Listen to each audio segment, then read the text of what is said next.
Hvør frukt. Hva en god frukt? Mango?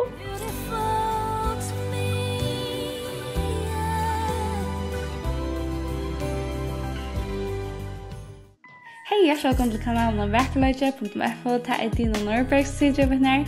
Og i denne kanalen så snakker vi om verkleggende Bíbliuni og evangelien, og hvordan vi kommer være fra etter en verkan. Og jeg husker bare kjøtt av svara nok spurningum som jeg finner av Snapchat og Instagram forskjellige sånne. Første spurninger, hvordan jeg vers det i Johannes evangelien? Jeg har faktisk ikke ans for det. Og så har vi finnet noen spurninger fra Roker, han er litt stuttligere og festligere. Han er en som er kommet til å kjenne Snapchat, og han er noen festlige spurninger. Men jeg sier, hvis jeg skulle være djór, hva det så vil jeg være? Jeg husker en hunder, kanskje. Eller en fugler. For jeg husker bare, det var fantastisk å kunne flyge og bare ha et sånt drone og perspektiv av følgen. Jeg hadde det vært nok skole å prøve å kunne fly.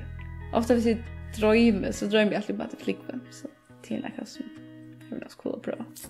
Hvis jeg skulle ha valgt å være frukt, hva for frukttid, så vil jeg være Hvør frukt. Hva en god frukt? Mango? Eller jordbær? Det 2 frukter som lag, selv av det. Og det sørste sier dere, hva din yndissøga i Bíbliuni? Yndissøga, jeg halte at en av min yndissøga rutt. Men da må jeg godt til søvna, hvordan rutt velger å følge god i etter, og velger å lyde av god, selv om hun ikke vet om sine framtid i Italien bra ordla, det en fantastisk søva. Jeg halte faktisk også en søvan om Jonas, jeg ordla av å være veldig kjenne med retter i henne, tror jeg at jeg husker med det vi vittner for en menneske, jeg halte ofte at det så trobult, og ja, vi kjenner at vi Jonas. Hva så tryggvandi, spør jeg? Det tror jeg at det trygg ved at jeg en god, og han det Jesus Kristus. Han levde i hjørnet, han døg reis opp etter, for at det gjør dere en utvei fra dere sint. Jeg halte bare god prekva seg så vel og at han hårdt, at jeg har jo ångan omskyldning for ikke at trykva av god. Jeg tror ikke umiddelbart meg gang at ikke at trykva av god, for jeg husker bare at det gjør så gav mening for meg.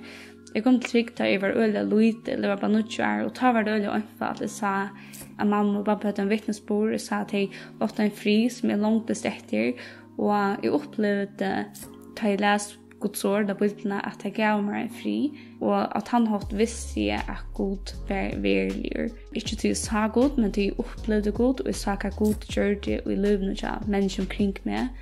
Og jeg minns jeg fikk en spurning nå, en dag til verdina.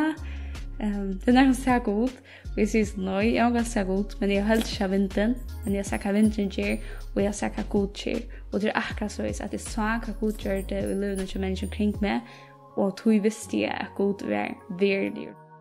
Så etter at jeg ble eldre, så har vi for å lese om våre Bíbliuni, og jeg har gransket, og se til at Jesus var en verilig person som levde, at det kan prekva søvlig at Jesus levde og døye, og øysene at han røys opp. Det var sånne vittner som søtte at Jesus var røysen opp, og at det er å se han. Så det var bare at det prekva. Og så også øysene på at han vysendelige skjønnerhodene at ta må ha vært en god som er skapt høymen. Det er ikke annet gjør mening. Ta må ha en byrjan og en verse. Og jeg også vet jeg, sånn at vi termodynamikken sier jo at alt fer fra ordan til kaos, og for å få ordan så må vi tilføre orsko. Og da jeg ikke ser lovene, så synes jeg bare, ja, omkring med tilføre orsko, for vi kunne få et univers som er så perfekt skapt. Jeg husker da jeg ikke etter de smaste tingene som kiknene er så perfekt og fullkomne skapt, og jeg ikke etter akkurat allhøy med universen og så fullkomne og hur perfekt det är, alltså ta undra mig och glädje mig, och det präkvar för mig att en god och god till skapt till stinchna. Och jag är alltså en föräldrare, och jag trycker på en god att han har skapt hemmen, och jag har aldrig inte gjort bättre mening än just det.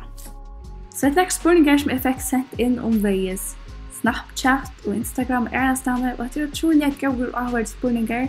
Og det var et langt video i Atlas, jeg velger å stekke her på denne, og så har jeg vidt flere spurninger for dere enn jeg fikk. Tusen takk for at du lurte av vi.